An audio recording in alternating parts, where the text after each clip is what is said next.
Yearly ಒಂದು 10% return ನೀವು expect ಮಾಡ್ತೀರಾ ಅಂತಂದರೆ ನೀವು ಸ್ಟಾಕ್ ಮಾರ್ಕೆಟ್ ಕಡೆ ಆರಾಮಾಗಿ ಬರ್ತಾ ಹೋಗ್ಬೋದು. ಯಾಕೆ ಅಂತಂದರೆ ಎಫ್ ಡಿ ಮತ್ತು ಆರ್ ಡಿ ಜಸ್ಟ್ 7 to 8% ಮಾತ್ರ ರಿಟರ್ನ್ಸ್ನ ಕೊಡ್ತಾ ಹೋಗ್ತಾರೆ. ಬಟ್ ಮೇನ್ ಕ್ವಶನ್ ಏನು ಅಂತಂದರೆ ಸ್ಟಾಕ್ ಮಾರ್ಕೆಟ್ ಅಂದರೆ ಏನು ಅಂತಲೇ ಗೊತ್ತಿಲ್ಲ ಅಂತಕ್ಕಂಥದ್ದು.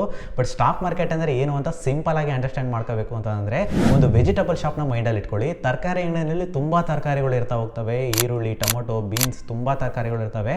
ಅದರಲ್ಲಿ ಒಂದು ತರಕಾರಿನ ಮಾತ್ರ ನಾನು ಚೂಸ್ ಮಾಡ್ತೀನಿ. ಒಂದು ಟೊಮೊಟೊನ 1 kg ಮಾತ್ರ ತೊಗೊಂಡು ಇವತ್ತು ಇಟ್ಕೊಳ್ತೀನಿ ಅಂತ ಅಂದ್ಕೊಳ್ಳಿ. ಒಂದು 10 ವರ್ಷ ಬಿಟ್ಟು ಆ ಟೊಮೊಟೊನ ನಾನು ಮಾರ್ತೀನಿ ಅಂತಂದರೆ ಅದರ ವ್ಯಾಲ್ಯೂ ಆಬ್ವಿಯಸ್ಲಿ ಜಾಸ್ತಿ ಆಗಿರುತ್ತೆ. ಇವತ್ತೊಂದು 10 ರೂಪಾಯಿಗೆ ತೊಗೊಂಡಿದ್ದೀನಿ ಅಂತಂದರೆ ಒಂದು 10 ವರ್ಷ ಬಿಟ್ಟು ಒಂದು 100 ರೂಪಾಯಿ ಆಗಿದೆ ಅಂತ ಅಂದ್ಕೊಳ್ಳಿ. ಆವಾಗ ನನಗೆ ಇಲ್ಲಿ 10 ರೂಪಾಯಿ ಇನ್ವೆಸ್ಟ್ಮೆಂಟ್ ಮಾಡಿರ್ತಕ್ಕಂಥದ್ದು ನನಗೆ 10 ಪಟ್ಟು ಲಾಭ ಸಿಕ್ಕಿ 100 ರೂಪಾಯಿಗೆ ನಾನು 10 ವರ್ಷ ಬಿಟ್ಟು ಮಾರಿದ್ರೆ ನನಗೆ ಪಟ್ಟು ಲಾಭ ಸಿಗ್ತಾ ಹೋಯ್ತಲ್ಲ. ಇದೇ ಥರ ಸ್ಟಾಕ್ ಮಾರ್ಕೆಟ್ ಒಳಗೆ ಬದುಕಾಗ್ತಾ ಹೋಗುತ್ತೆ. ಇಲ್ಲಿ ಸ್ಟಾಕ್ ಎಕ್ಸ್ಚೇಂಜ್ ಅಂತ ಇದೆ, NSE ಮತ್ತು BSE ಅಂತ. ಅದರಲ್ಲಿ ತುಂಬ ಕಂಪನೀಸ್ನ ಸ್ಟಾಕ್ಸು ಲಿಸ್ಟ್ ಆಗಿರ್ತಾ ಹೋಗ್ತವೆ. ಅದರಲ್ಲಿ ಒಂದು ಒಳ್ಳೆ ಸ್ಟಾಕ್ನ ಅನಾಲಿಸಿಸ್ ಮಾಡಿ ನಾವು ಬೈ ಮಾಡಿಬಿಟ್ರೆ ಸಾಕು. ಇವತ್ತಿಗೆ ಒಂದು ಸ್ವಲ್ಪ ವರ್ಷಗಳು ಬಿಟ್ಟು ನಾವು ಅದನ್ನು ಮಾರಿದ್ರೆ ಅದು ಆಬ್ವಿಯಸ್ಲಿ ಅದ್ರ ವ್ಯಾಲ್ಯೂ ಜಾಸ್ತಿ ಆಗಿರುತ್ತೆ. ಆವಾಗ ನಾವು ಮಾರಿದಾಗ ನಮಗೆ ತುಂಬ ಲಾಭ ಸಿಗ್ತಾ ಹೋಗುತ್ತೆ ಅಂತಕ್ಕಂಥದ್ದೇ ಕಾನ್ಸೆಪ್ಟ್. ನಿಮಗೆ ಇದೇ ರೀತಿ ತುಂಬ ವೀಡಿಯೋ ಸ್ಟಾಕ್ ಮಾರ್ಕೆಟ್ ಬಗ್ಗೆ ಇಂಟ್ರೆಸ್ಟ್ ಇದ್ದರೆ ನನ್ನ ಯೂಟ್ಯೂಬ್ ಚಾನಲ್ನ ಚೆಕ್ ಮಾಡಿ ನೋಡಿ.